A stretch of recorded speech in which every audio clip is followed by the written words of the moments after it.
is that any constitutional manipulation to prolong the term of office of the incumbents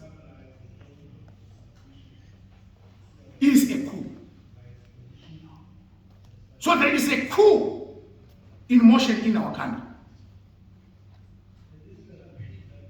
We, as the National Democratic Working Group, petitioned the African Commission chairperson, advising him about the dangers that are currently happening in Zimbabwe. We followed up our petition last week, waiting for the reply and answer from the African Commission chairperson. We haven't yet obtained anything. If the African Commission chairperson fails to reply our petition, we still got the right for us to approach the African Commission in Bangkok, Gambia, for us to go and drag the Zimbabwean regime in terms of the African Union Constitutive Act, for them to be able to declare that the constitutional amendments that are currently being forced upon the people of Zimbabwe and Zimbabwe constitute an unconstitutional change of government. We are not going to tire or rest. We shall continue to bellow. We shall continue to feverishly campaign against the constitutional mutilation that is currently happening in our country. We are also calling upon former heads of state of good standing, like President Thabo Mbeki, like President Ian Seretse Khama of Botswana, like President Olusegun Obasanjo, to speak out against what is happening in the country today. Of course, though I would have some bit of doubts about President Olusegun Obasanjo, because President Olusegun Obasanjo also tried the same issue that is happening in Zimbabwe. He wanted to extend his own term of office, seeking a third term. But after he has been rebuffed by Nigerians, he now knows the challenges and the dangers of attempting to change a constitution to extend your term of office.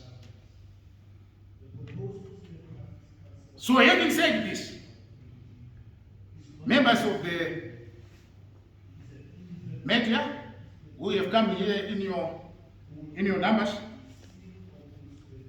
we thank you for coming to cover this important press conference. And I know the majority of you will say, are you going to succeed? No one ever thought that the determination of the people of South Africa will succeed to overthrow the mighty apartheid regime. No one ever thought that even a nuclear-powered apartheid regime in South Africa will be overthrown. We will not tire until we deliver the Zimbabwe we want. We want a Zimbabwe where all of us will have opportunities for us to enjoy our country. You see Zimbabweans all over the world. South Africa even has a problem of Zimbabweans who are here.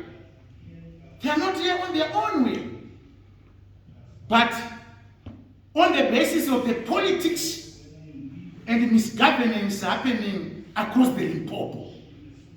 Is that which has caused South Africa to host almost nearly 5 million Zimbabweans here. At one particular point in time, I was invited by a friend in Northern Cape, in the desert there. And that a friend of mine, a white man, was engaging in the business of drilling boreholes. And he was just saying that here we drill almost 300 to 600 meters down for us to reach the proper water table that will be able to support our water systems here. I found out a Zimbabwean there working for this white man in the desert in the Northern Cape. One day I visited Indonesia in Bali. After arriving in Bali and checked out for me to get into Indonesia. The moment I left the gate entrance into Indonesia, I was shocked. Somebody calling me, we were. I said, what is happening here? I looked at my bag. I found a Zimbabwean who was sweeping at the Bali International Airport in the Far East Asia, one of the hottest countries you could never imagine. If you go to those countries where having accustomed to our own weather here, you won't be able to survive there without getting sick. I saw a Zimbabwean sweeping at the airport. I said, why are you here? He said, my brother, I left Zimbabwe, I went to South Africa and took a ship to Australia. When we arrived at the shores of Australia, I wanted to go and seek political asylum in Australia. Because I did not have any papers or any documentation, I was standing back. And the ship had to drop me on the shores of Bali here in Indonesia. I had to tell them this is the circumstances that I had been into. And they later allowed me to get into Indonesia, and they've given me a job here for me to be able to survive until I have seen what to do next. This is the level of how Zimbabweans have become a laughingstock in the world. Even if you go to the smallest country in the world, Nauru, you will find a Zimbabwean there. Not on the basis of want, but on the basis of circumstances in their country. And those circumstances are because of the oppression of the dictatorship in our country. It has not been easy for my people in Zimbabwe. I feel emotional when I see my people being maltreated throughout the world, not because of their own want, but because of a regime in a country that does not respect the will of the people. A regime that does not accept that it is there to service its masses. The regime that is specializing in plunder of the national resources at the expense of its masses. The level of suffering, brothers and sisters, my people are going through in Zimbabwe is unimaginable. I thank all of you for coming here. May God bless all of you. And this is what I do say. I thank you. Message from Mr. Job Sikhala, who's the chair, really just indicated that Zimbabwe is facing a constitutional crisis in light of the amendments that have been made to prolong the time to stay in office by the current Zimbabwean president, Mnangagwa. He joins us now. So, Mr. Sikhala, you have been so keen in calling for SADC, AU, and other structures to come in and intervene. How terrible is the situation in Zimbabwe? The situation is as terrible as I've explained at the press conference. And that there is now complete death of political discourse in our country. The regime is trying to force down the throats of Zimbabweans their unpopular constitutional amendments without taking them to the referendum. And the people of Zimbabwe are resisting, and the people of Zimbabwe don't want this constitutional amendment. So our expectation from SADC, like what I said on my address at the press conference, is that we are expecting and appealing to their conscience to understand that the crisis in Zimbabwe, Zimbabwe has always been a black spot in the region because of endless crises that have been happening in our country. Now is the time to act. Not only SADC, but also the African Union. We don't want our problems in Africa to be solved by other forces outside our own continent. We are appealing to the conscience of our own people in Africa to solve our own African problem that we are facing in Zimbabwe. Failure of them to doing that, the Zimbabwean people will have a collective decision on how to mitigate their own problem. Yes. And obviously, I mean, the current administration talks about really extending the time so that the current incumbent can continue the project. What do you make of such arguments? Like what I said during my address here at the press conference, it is not an intention to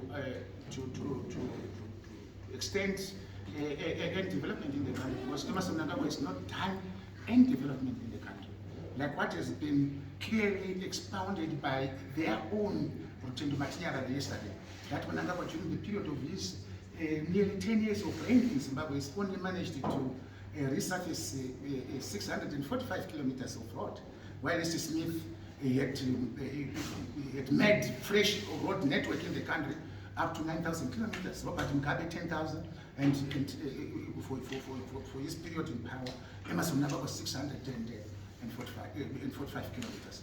What Mnangagwa is trying to extend is extending, the protection of his plunder and looting. They also want to extend the looting and plundering which they are currently doing in our country at an industrial scale, to make sure that they accumulate as much looting as possible up to 2030, and also in the process trying to protect the looted valve via putting somebody who is pliable post his role in Zimbabwe. So this is a fact that Mnangagwa's extension is not intended for the benefit of Zimbabweans, but for the protection of the loot and his criminal gang around him who want to protect what they have looted from our country. And the people of Zimbabwe are aware of that. That's why they are resisting and rejecting this extension of Emmerson Mnangagwa's government up to 2030. Thank you very much. Mhuri yeZimbabwe ndava Job Sikhala avo vanga vaine press conference muJohannesburg munyika yeSouth Africa vachitaura maererano ne2030 zvese zviri kuda kuitwa navaEmmerson Mnangagwa pakumbonyekedza bumbiro remutemo wenyika yeZimbabwe.